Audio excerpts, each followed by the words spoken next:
Good evening. A woman is dead after being struck by a vehicle in the shops at Don Mills. It happened this morning. The vehicle remained on scene, and tonight police are trying to piece together the details. CTV's Mike Walker is live near the scene tonight with more. Mike?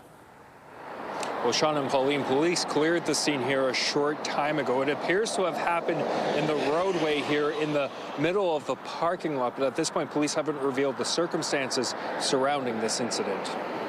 An orange tarp covers the body of a woman who was struck and killed by a vehicle in the middle of the parking lot at the shops on Don Mills. I think it's sad. I've never seen anything like it before. But I think it's a tragedy. Toronto police say the woman was struck by the vehicle around 10:40 this morning. It happened in an area of the parking lot with a four-way stop and a pedestrian crossing. Police haven't said where the woman was standing when she was struck by the vehicle. The woman was pronounced dead on the scene, and police say the driver involved remained at the scene. It was a bit chaotic. There were about 4 or 5 police cars all around the Starbucks and yellow tape everywhere, and all the entrances into that area of the parking lot were all barricaded by police vehicles as well. Investigators with the Collision Reconstruction Unit spent the afternoon collecting evidence. Police haven't revealed the circumstances surrounding this deadly incident. Many who work and shop here left wondering how this happened. It just seems very strange. Never noticed a problem, actually. People have been pretty cordial and polite when they're driving around here. Late this afternoon, police towed away the vehicle involved. At this point, they haven't released any further details about the driver and the victim. Now, there are a number of surveillance cameras here at shops at Don Mills that investigators will be combing through. At this point, there's no word whether any charges will be laid. Reporting live on Mike Walker, Sean and Pauline, back to you. Thank you, Mike. A motorcyclist is dead following a collision with a car in Vaughan this morning. The crash happened around 10:15 a.m. on Dufferin Street, just south of the 407. The damaged motorcycle ended up against a pole. A red Audi was spun out in the intersection at Caraway Drive. The motorcyclist was pronounced dead at the scene. The driver of the other vehicle was not seriously injured. York Regional Police closed off the intersection. The name and age of the victim has not been released.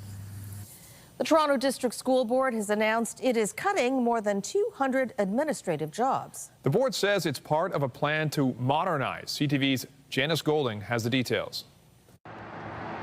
Its website says Sunnyview Junior and Senior Public School on Blythewood has been serving the needs of elementary students with physical and developmental disabilities for over 70 years. But the school's stated objective to, quote, eliminate barriers may be facing some barriers soon. QP 4400 telling CTV News the TDSB will be cutting more than 300 admin jobs, 6 of them bus drivers who serve Sunnyview. Not only do they take the children over to Variety Village and they make sure they can participate in field trips because they wouldn't be able to, their job also includes working with students in and out of swimming pools, toileting, feeding, assisting with minor emergency repairs to wheelchairs. Reaction from area residents swift. I don't think that's a very good thing to hear. I mean, these are kids who already are facing a lot of challenges. Not a great thing. I think the disability community has enough hardships as it is. The TDSB, however, denies that students at Sunnyview will be impacted, while it says it will be cutting 218 school administration positions and declining to fill 91 vacancies. It says the union has it wrong about Sunnyview. What we're doing is taking 3 bus routes out of the thousands across the TDSB and shifting them from TDSB bus drivers to our third-party operators, and there will be no impact to the supports that are provided to them. That being said, Ryan Bird says the board is facing declining enrollment with approximately 3,000 fewer students in 2024-2025, and it anticipates 5,000 fewer students next year. We cannot keep our central staff at the same levels despite thousands of fewer students. We also have to live within our means. While the TDSB says classroom staff won't be impacted by these cuts, in April, the TDSB announced it would be slashing 289 teaching positions. This is the latest round of cuts.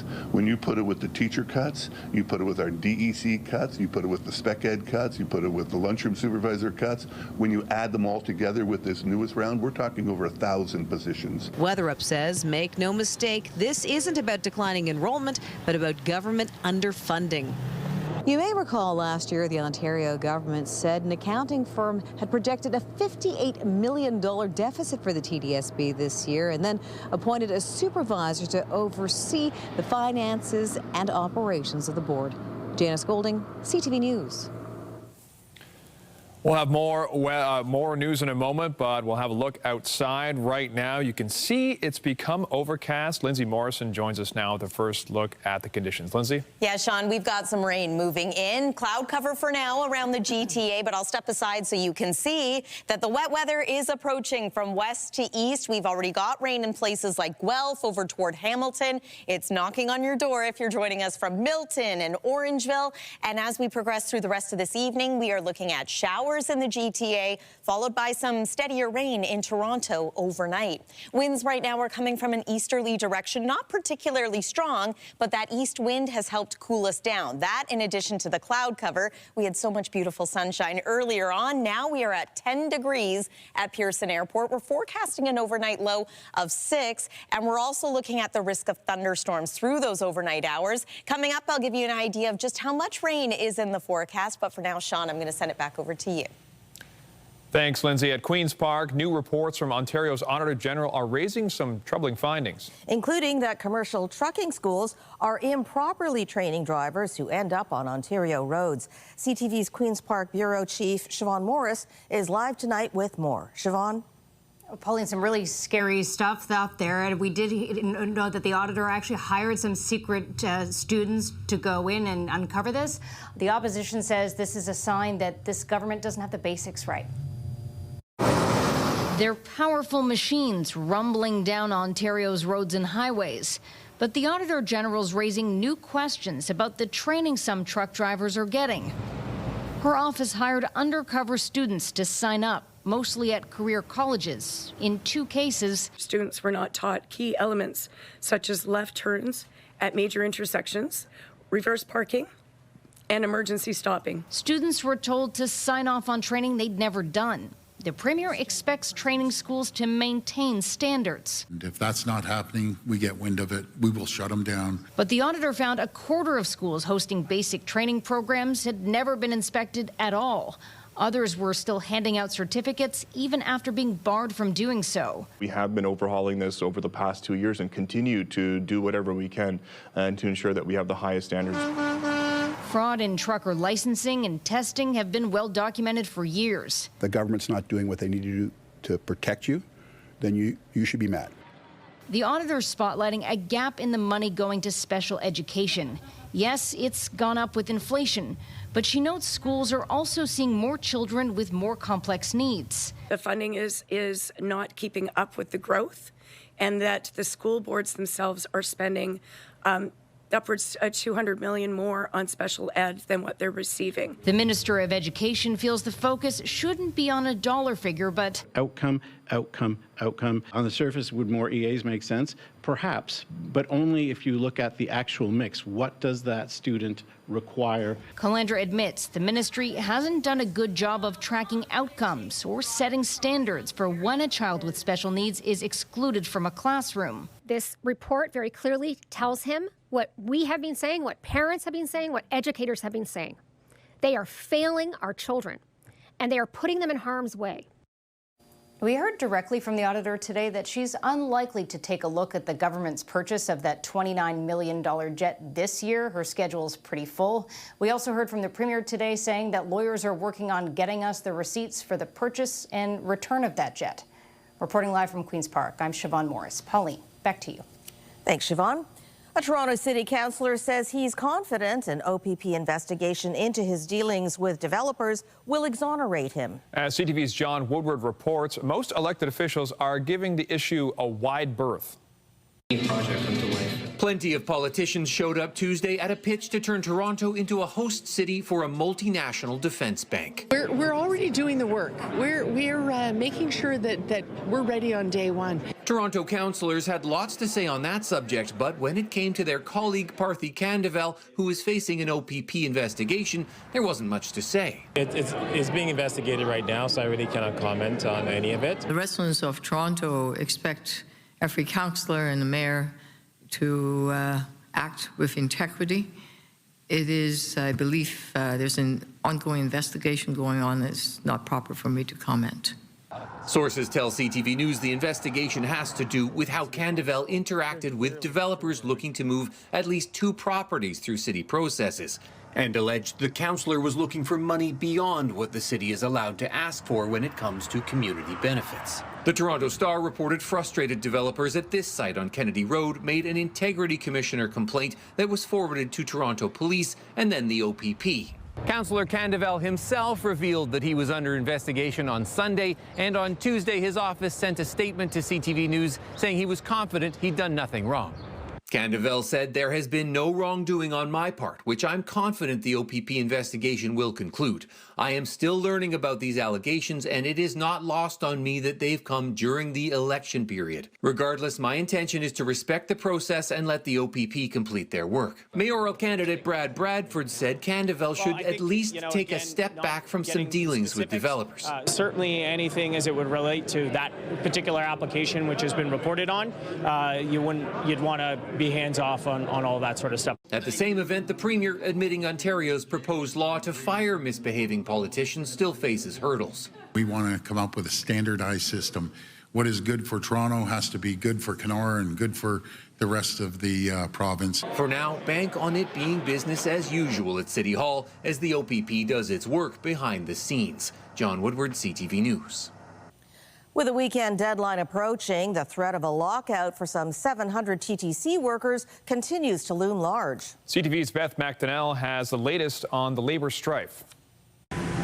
If bargaining doesn't produce a deal soon, the TTC could lock out 700 employees on Saturday. Their union, QP Local 2, says these are electricians, signal maintainers, overhead line persons, and technicians who look after safety-critical systems. If they are not there because it is the TTC's decision to not have them there, then the service arguably will be potentially less reliable, and potentially less safe. With dry runs for crowds and transit ahead of FIFA done, it's a stalemate that's kicked into high gear. Toronto's World Cup games are just a month away. The TTC's CEO says it tabled to start negotiations in January, but the union turned up in March. He says the union's requests are not fiscally responsible or fair to the other 17,000 TTC staff. We have offered a deal which is above inflation, a double-digit deal which is above inflation. However, the union currently have a deal on the table that they've proposed, which is circa 40 million impact to the TTC over 3 years. The union, meanwhile, says senior managers have had 18% and 19% raises, and it was the TTC which held up talks this winter. It says there is no double-digit offer on the table. With time ticking, the dispute has caught the attention of the Premier. Let's sit in the room, lock the door, and then come out with a deal. First, put the people in Toronto that's hosting it ahead of the negotiations. Maybe they can take a break and go back to work and support a world-class event like FIFA. Both sides are aware the countdown is on. In terms of the impact onto FIFA, we have, as I said, got robust contingency plans in place to continue to deliver a world-class transit system for a world-class occasion. Instead of starting what the Commission is starting this Saturday, I believe we are confident that if the parties focus on bargaining and instead of shoving concessions down our members, we can have a deal, before the World Cup. The TTC says it's committed to doing everything possible to provide uninterrupted service. Beth McDonnell, CTV News. An independent civilian oversight agency is set to investigate the conduct of members of the Toronto Police Drug Squad. The Law Enforcement Complaints Agency for Ontario says Toronto Police Chief Myron Demkew notified its director of potential misconduct involving members of the drug squad. The agency says it cannot identify any of these officers or comment on the specific allegations. It says it is aiming to complete its investigation within 120 days. The mayor, the premier touted Toronto today as an ideal landing spot for the headquarters of the new Defence, Security and Resilience Bank. At least 4 cities are vying to be chosen after Canada was named the host country earlier this year. CTV senior correspondent Judy Trin reports. Global finance and advanced innovation. Toronto's bid to host the new Defence, Security and Resilience Bank was launched with a glitzy video and a full-court press. We have Team Ontario, united to support Toronto. The new defense bank could involve 40 countries. It could hold an estimated $135 billion US in assets and employ 3,500 people.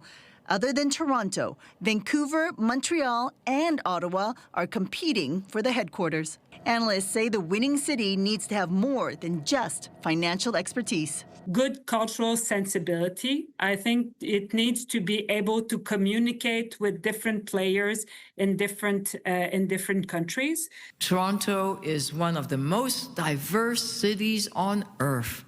People from every corner of the world come here. The majority of the bank's member nations will be in Europe. Connections, Montreal's mayor says the city has. The economics and the diplomacy. So we're the only city that can give both. The economic diplomacy that this bank needs. But politics are at play. Depending on which party wins the Quebec election in the fall, there could be another referendum on Quebec's separation. We're not going to engage in campaigns of fear, for starters.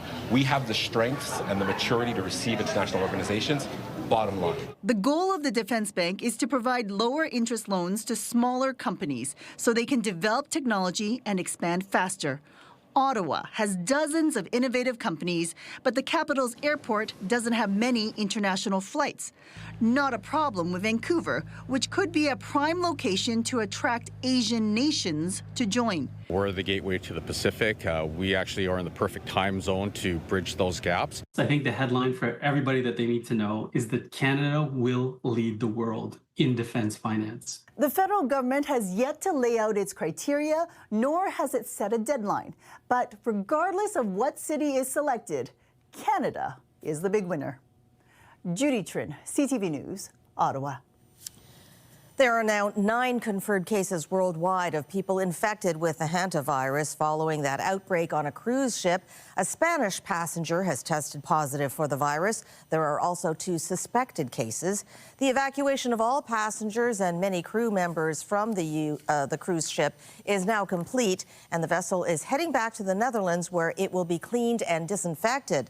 So far, all cases are among those who were on the ship. The overall tally includes 3 people who died. The World Health Organization says there is no sign of the start of a larger outbreak, but given the long incubation period of the virus, it is possible there could be more cases in the coming weeks. 9 people are isolating and being monitored in Canada, 3 in Ontario, 4 in BC, and 2 in Alberta. Ukraine has started preparations for a military drone deal with Canada. President Volodymyr Zelensky says 20 countries are already working with Ukraine on similar deals. Prime Minister Carney's office said last summer a letter of intent was signed to co-produce defense materials in both countries, but it did not refer specifically to drones. Ukraine has talked about signing export deals with other nations to supply them with advanced drone technology. Any deal could also include drones being built in Canada for Ukraine. Meantime, Canada's Foreign Affairs Minister has left for the Persian Gulf, where she will visit Oman and Qatar. Anita Anand is slated to discuss defense and security while courting investment. The trip comes as the U.S.-Israeli war with Iran continues to affect the Middle East and international energy markets. How do we know that the ceasefire is active or not active without any documentation? We know it's evident, and the ceasefire is in effect. Mr. Quayle. That is despite Iranian attacks and the ongoing U.S. blockade. But the Americans say Tehran's acts of aggression are below the threshold of major combat operations, and therefore the truce has not been violated. Thousands of people have died in the war, and the Pentagon said today the financial cost of the conflict is $29 billion so far. Donald Trump says he doesn't think the U.S. needs any help from Beijing in finding a solution to end the war with Iran. The U.S. president spoke as he departed today for a high-stakes summit with his Chinese counterpart. So we're going to have a very good meeting. I spoke with President Xi. We both look forward to the meeting. It's going to be great. Trump has been pressing Xi Jinping to use China's considerable leverage to get Iran to agree to U.S. terms to end the war, or at least reopen the Strait of Hormuz. But today he downplayed the differences with Beijing over the conflict. China is the world's biggest buyer of Iranian oil. In the West Bank and Gaza, Palestinians are marking the 78th anniversary of the mass expulsion from lands that make up modern-day Israel.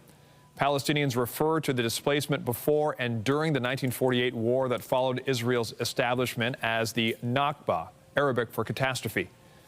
About 700,000 people fled or were driven from their homes, a majority of the pre-war population. The right to return to ancestral towns and cities has been a Palestinian demand throughout decades of peace negotiations. In the UK, Prime Minister Keir Starmer insisted today he has no intention of resigning.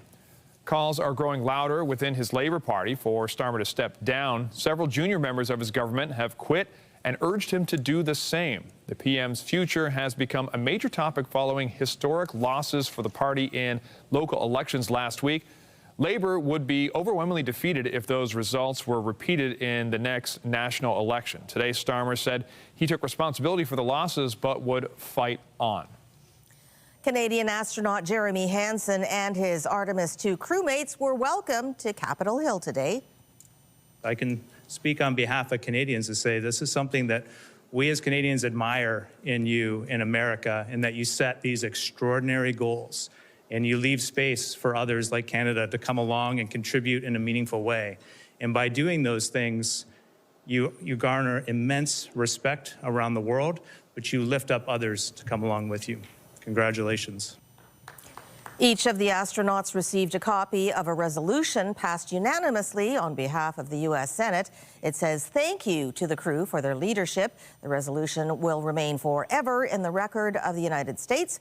The astronauts conducted the first crewed lunar flyby in 50 years during their 10-day mission last month, and they ventured further into space than anyone before them. Still ahead, how Canadian wineries could potentially add billions to the country's GDP simply by changing trade barriers. We'll explain. And I'm Pat Foran. Coming up on Consumer Alert, new statistics involving bankruptcy show more Canadians are feeling a financial strain. As people struggle with inflation, gas prices, and groceries, Canadian insolvencies are at their highest point in 15 years. I'll have that story. That's just ahead. We are approaching mid-May, and our average temperature, daytime high anyway, is now 19 degrees. We're still going to be shy of that tomorrow, but a little warmer at 16. It is going to be an unsettled couple of days, but we are still looking at warmth over the long weekend. Coming up, I'll show you just how high the temperature could climb on Victoria Day. That's after the break. When you see it happen, send it to CTV News. Text 10400 from your screen to ours. Text 10400. Welcome back. More Canadians filed for insolvency in the first 3 months of this year than in any other quarter since the global financial crisis. There's a growing concern more households are carrying too much debt and having difficulty paying their bills. Here's Pat Foran and Consumer Alert. Pat? Thanks, Pauline and Sean. The latest numbers are concerning because they show many Canadians are feeling the strain of mounting debt, inflation, and increases in the cost of living. The three main factors hurting budgets the most are housing, car loans, and the rising cost of food. According to the Office of the Superintendent of Bankruptcy, more than 37,000 Canadians either filed a consumer proposal or declared bankruptcy during the first 3 months of this year. That's an increase of 8.5% over the same period in 2025. I'm not surprised by these numbers. We know that about half of Canadian households are living paycheck to paycheck, which means, they have no savings. The Canadian Association of Insolvency and Restructuring Professionals says Canadians are carrying record amounts of debt. Many mortgages will come due this year at higher interest rates. Rising food and gas prices, along with other factors, are pushing some households to the brink. In about 80% of cases, clients choose a consumer proposal instead of bankruptcy, which allows them to have a fixed monthly payment and stops interest from accumulating. Most of the time, they will pay less than what they owe. It's based on their budget and capacity to pay. And you keep your assets in a proposal. In a bankruptcy, you may lose assets. Almost 14,000 people in Ontario filed consumer proposals and bankruptcy so far this year. That's almost a 15% increase over the year before. The rate of increase in insolvencies is a lot worse in Ontario than it is in the rest of Canada because we are the engine of the economy. Licensed insolvency trustee Doug Hoy says tariffs have been detrimental to Ontario and says increasing unemployment remains a concern. I suspect that we will see a continued, perhaps gradual, but certainly increase in the number of personal insolvencies filed in Ontario for many months to come. Hoyes recommends keeping debt levels low and to curb your expenses. Anyone facing financial hardships can seek the advice of a licensed insolvency trustee. There is usually no charge for the first meeting. And because vehicles cost more now, many people are taking out loans for 6 to 7 years. But if you have to trade in your car, you could still owe $10,000 to $20,000 on it. This is also putting pressure on many household budgets. On your side, I'm Pat Foran. If you have a consumer story idea, email us at alert@ctv.ca.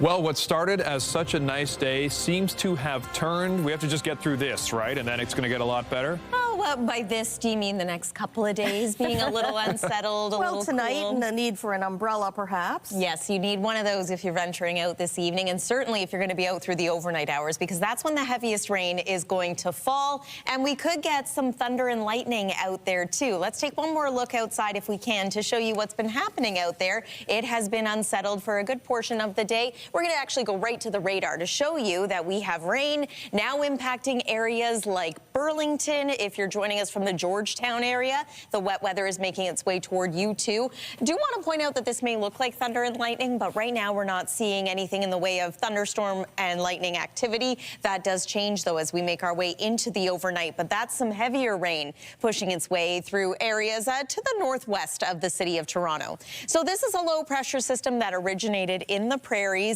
It's going to give us a bit of a soaking through the overnight hours tonight. And how much rain? It really depends on where you are, but at this point it's looking like 10 to 15 millimeters of rain for us locally in Toronto. Some areas are expected to see more than that. Maybe close to 30 millimeters of rain in places like Peterborough and Bancroft. And again, if we do get some embedded thunderstorms, that could up the rainfall totals once again. Here's the forecast radar. I'm just going to pause this through the overnight hours. So that's 3 a.m. You might be wakened up by a couple of rumbles of thunder. We call these nocturnal thunderstorms. For any early risers, it's possible that you will encounter some heavy rainfall as well. That's about 6 a.m. But then this continues to move out, and in its wake, we are expecting tomorrow to be a mostly cloudy day with a few sunny breaks. It's just scattered wet weather. And then Thursday morning, chance of being clipped by a couple of drops of rain once again. The cloud cover is going to hang around for Thursday. And then finally, it starts to clear out for Friday. Not only do we have sunshine in the forecast for Friday, but that's the beginning of a warmer trend and just in time for the long weekend too. So let's talk temperatures. We've cooled down with the arrival of the cloud cover over the last couple of hours. We're now in the single digits. It is 9 degrees at Pearson Airport. Here's a look at our forecast overnight low. 6 is still cooler than normal, but at least gone is the frost advisory that's been in place for a couple of nights. And instead, yes, we're looking at the risk of thunderstorms. Tomorrow at a glance, 16 degrees for the high. That's a bit of an improvement. We're inching closer to the seasonal average of 19 degrees. And it's not going to be a washout of a day by any means, but we do have the chance of some scattered wet weather. And temperatures, as mentioned, are closer to normal, double-digit highs just about everywhere. And if it's not showery or rainy tomorrow in your neck of the woods, you can expect that it is going to be mostly cloudy. 7-day forecast. Hopefully some sunny breaks into Thursday, Friday, though. Mix of sun and cloud. It's looking gorgeous. Chance of showers into the day on Saturday and possibly Monday as well, but nothing at this point that would disrupt Victoria Day fireworks. Sunday looks great. Look at the warmth. 25 degrees, the expected high for Monday. That's your look at the weather for now. Pauline, over to you. Thank you so much, Lindsay. And after the break, we are 1 month away from welcoming the World Cup to Toronto. We'll check in with organizers to see where things stand ahead as we get closer to kickoff.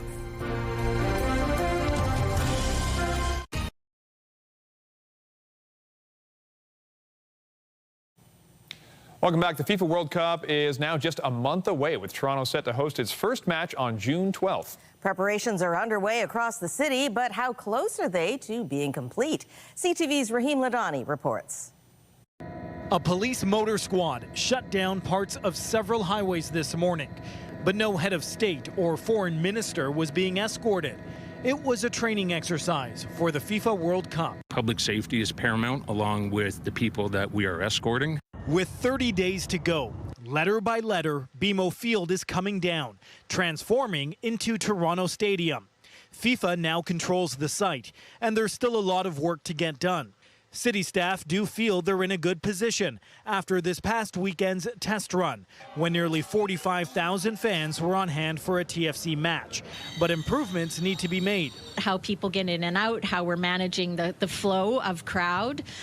We want to make some improvements to signage. We had some lineups around concessions and restrooms. One of the biggest question marks is still, how will local residents and the hundreds of thousands of visitors get around the city? Over the weekend, fans were stuck trying to board transit after the match. Think about the packed can of sardines right now. It's literally madness right now. The TTC says they added more than 24 subway trains and streetcars, but need to have more staff on hand to help direct people. However, a potential TTC job action could impact riders if the agency doesn't reach a deal with its electrical and signal workers. All of these agencies can work together, so we're hoping to settle the labor issues as quickly as possible so that that's not a question mark throughout the month of FIFA. Metrolinx has announced it will increase GO train service to every 15 minutes on Lakeshore West and East throughout most of the day during the World Cup. But adding to the congestion will be road closures. There will be a number of them on match days, creating heavy traffic for families driving down for FanFest. I know people have concerns, obviously, about how busy it's going to be, but as kind of a commuter, I don't mind. I'm not the one driving, fortunately. Meanwhile, for those who live and work in Fort York and Liberty Village, the city says it's working on an access-only traffic plan to help minimize their disruption. The city still has a $5 million funding shortfall after backtracking and making the FIFA FanFest free. A new batch of those tickets will be released this Friday at 10 a.m. Rahim Ladani, CTV News. Meanwhile, Toronto Public Health is marking the World Cup by releasing 6 soccer-inspired designs of condoms. With hundreds of thousands of visitors expected for the tournament, the city's distributing free condoms at various locations, including 4 TPH sexual health clinics. Condom TO was first launched in 2014 for World Pride. The city says the initiative is aimed at promoting safe sex and connecting people with health services. The Canadian writer and director behind the television show Heated Rivalry was given the Creative Impact Award at the recent Departure Honors. Since the show debuted last year, it remains a very busy time for Jacob Tierney and everyone involved in this critically acclaimed show. CTV's Andrea Case reports. С кем ты сейчас встречаешься? Ревнуешь? 6 months ago, model and actress Ksenia Daniela Hermalova's life changed forever. When Heated Rivalry premiered on Crave back in November, it would become a global phenomenon. It happens so fast, you know? You don't really expect, I think, these things to happen so quickly with so much momentum. But I really appreciated that it did. I think it was good that it also came out during the holidays and people are at home and they'd go on the internet and talk about it and, you know, other people would be like, ooh, I should watch that. You're an awesome player to watch. Yes. In case you haven't heard, based on Rachel Reed's book, Heated Rivalry is a queer romance drama about rival ice hockey players Shane Hollander and Ilya Rozanov and their years-long secret relationship. Cut. Good. One more. The series was written and directed by Montreal's Jacob Tierney. He had read the books and DM'd author Rachel Reed. I didn't know what I could do with it, but I knew I loved it. And I thought, you know, if I love it, maybe other people might love it too. So I just trusted my gut that I just thought it was such a great story and that it was different. It is fitting the Toronto-born model and actress of Russian and Trinidadian descent was cast to play Svetlana Petrova, Rozanov's childhood friend and occasional love interest. All of her lines are in Russian, which is her first language. I thought it was a really, really interesting story. I really liked how, especially the women characters were written, even though they're not the center focus, they are still part of these characters' lives, and they still feel like real people. They don't just feel like pawns to be used in their story. So I thought that was really interesting. And again, the story is so compelling and so emotional. So the series of books is called Game Changers, and for Tierney, already a multiple award winner, the project has changed his life. It's very nice. You know, obviously, Heated Rivalry opened up a world of opportunity for me that I'm incredibly grateful for. And yeah, you know, it's very exciting. This is such a bad idea. Not this. Andrea Case, CTV News. How much pressure do you... And still to come, an iconic American donut chain announces its plans to take another crack at the Canadian market. We'll tell you what's bringing Dunkin north of the border. Get Toronto's top stories, breaking news alerts, and watch live. Download the CTV News app. The U.S. Customs Agency has started issuing tariff refunds. BNN Bloomberg's Marella Fernandez has more. We have the first tally of refunds for American tariffs. The U.S. Customs Agency says it's processed refunds plus interest totaling over $35 billion so far. When the U.S. Supreme Court deemed the U.S. president's tariffs illegal in February, exporters and retailers lined up to get their money back. It's estimated Walmart alone is owed over $10 billion. Here are the closing numbers for the day. The Canadian dollar is down to 73. West Texas Intermediate is up over $4 to 102.37. Western Canadian Select up over $2 to 77.82. And the TSX gained 151 points today. Those are your business headlines. I'm Marella Fernandez. Lingering interprovincial trade barriers and high taxes are limiting the growth of potential for some Canadian winemakers. Wineries say they could be contributing more to the economy if the hurdles were addressed. CTV's Rachel Aiello reports. If there's false barriers erected between provinces, it doesn't make sense, does it? Winemaker Tim Kepfer would like to expand the reach of his small winery. There's lots of room to do better from our perspective. There's never been infrastructure to ship wine to other provinces, so that market's still young and inaccessible to a winery my size.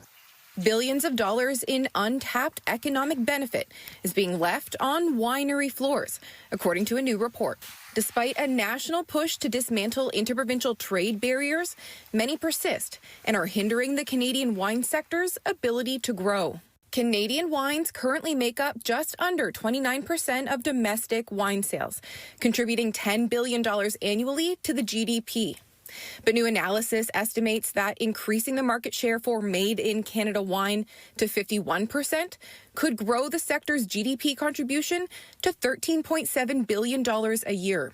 Halfway between Ottawa and Toronto, the county is home to dozens of wineries, producing award-winning sparkling, delicate reds, crisp whites, and innovative natural wines. But despite provinces' U.S. booze bans opening up shelf space, many local producers say there's still challenges gaining access. There are so many different rules between all our regulatory systems that it is actually very difficult to market that to a consumer and to explain what is actually going on. At the end of the day, it should be, would you like to buy a bottle of wine from your local winery? Yes, here you go, and have a good time. The industry wants a federal strategy and a reduced tax burden. Right now, according to Wine Growers Canada, mid-size wineries pay on average 14 times more in excise duty than their U.S. competitors. That means that winery in the United States has a greater chance of investing in their business, growing their business, whereas the winery in Ontario, or any place in Canada for that matter, would face a significant impact. The federal government says it's done its part. We think the provinces need to do more. We've talked to the provinces about moving faster. Wineries across the country sustain more than 99,000 jobs. Minister LeBlanc said today he agrees it's in the national interest to let the wine from these vines flow more freely. Rachel Aiello, CTV News, Prince Edward County. Looking for the perfect date night spot in Toronto? Well, we found an intimate restaurant that pairs romantic, cozy vibes with thoughtful cuisine that creates the kind of atmosphere where every meal feels special. Oh, our lift is here. Catch a ride to romance in this sleek, streetcar-inspired spot, perfect for snuggling close. Let's head inside to see what's on the menu.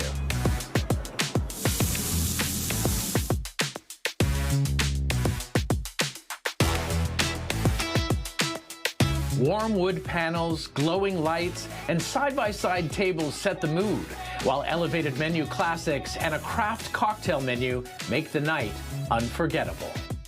So Adrian, I'm loving the vibe, I'm loving the music, I'm loving the feel, the look of everything here. Now, you're really well known for 416 Snack Bar, which isn't all that far away. It's literally around the corner. Tell me about the different vibes between the two places. For sure. I mean, 416 is a little more raucous. It's a little bit more sort of late night focused. We have a lot of industry clientele there, and the kitchen goes until 2 a.m. over there every day. It's a little bit more, you know, we like to say a little bit that like 416 is for our 20s and short term is for our 30s. Raucous versus romance, right? Exactly. I like that. But I'm excited to see what's on the menu. Oh, so we here we got Dave. Come on in here with this. Shrimp for you guys. A Taiwanese popcorn shrimp put together by Chef Kevin Lowe back over there. It's crunchy, it's spicy, it's got the fried curry leaves on top, and please, I want you to give that a try. You got to judge me on my use of oh wow. Oh yeah, not his first rodeo. So a little bit of sweet spice, but then also a good little kick to it. Meant to be sort of something for everybody. Very savory. Oh, Yeah. I really, really like that. Yeah, excellent. That's really good. Wow, I could eat that whole thing.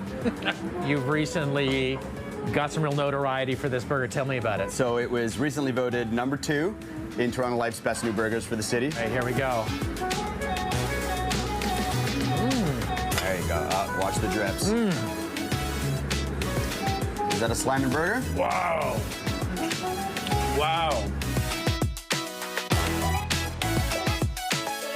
To finish off our sexy day. Yes, look at this. This is our large pancake. And, you know, I like to think of it as breakfast dessert, but really a large pancake for dessert can be dessert at any time of day. This is... For one. For one, yeah.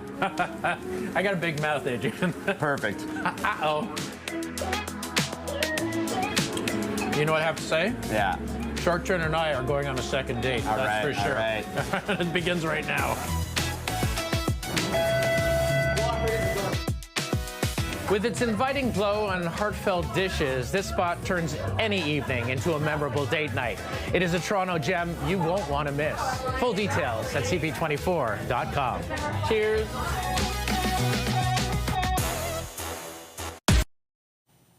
And finally tonight, the return of a U.S. coffee shop giant that hopes to take more than a Timbit-sized piece of the Canadian market. CTV's Adrian Gobriel checks out the comeback and whether Canadians will pitch their double-double to Dunk a Donut.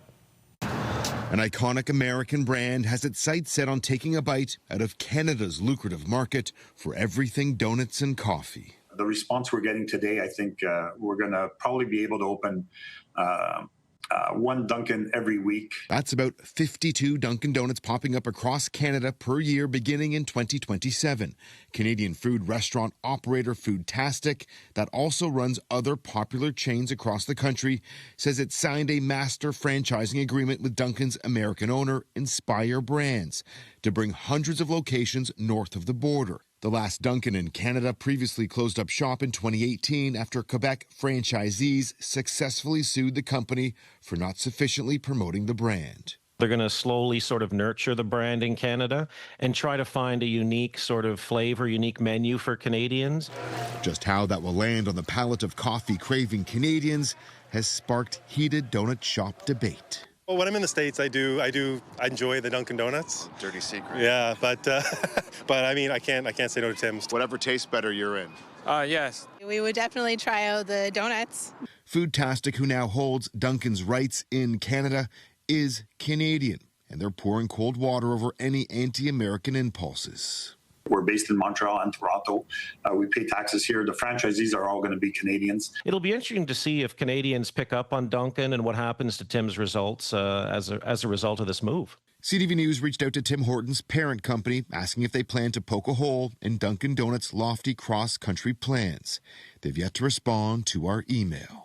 Foodtastic's CEO tells us the company plans to spend the first 24 months opening up Dunkin' Donut locations in the Greater Toronto Area, as well as in Montreal, before setting their sights on the rest of the country. Adrian Gobriel, CTV News, Toronto. You know, I feel like they've got their work cut out for them because people's coffee buying habits are really baked in. Yes, absolutely. Yeah, it's hard to break those habits. And you may need an extra coffee no matter where it's from tomorrow morning. If thunderstorms wake you up in the middle of the night, that could happen. Here's one more look at the satellite and radar. We've got some rain pushing in to Toronto and the GTA, so just be mindful of this. But we are going to see the wet weather taper off in the morning. Risk of thunderstorms will be less in the afternoon. There's the next 3 days, and we'll take one more look at that 7-day forecast with a warm and bright-looking long weekend. Pauline and Sean. Thanks so much, Lindsay. And be sure to join Omar Sachedina tonight at 11 for CTV National News, followed by Zuraidah Allman with our next local newscast at 11:30. In the meantime, our coverage continues anytime on CP24 and online at ctvnewstoronto.ca. For Lindsay Morrison and all of us at CTV News, thank you for watching and have a good night. Night.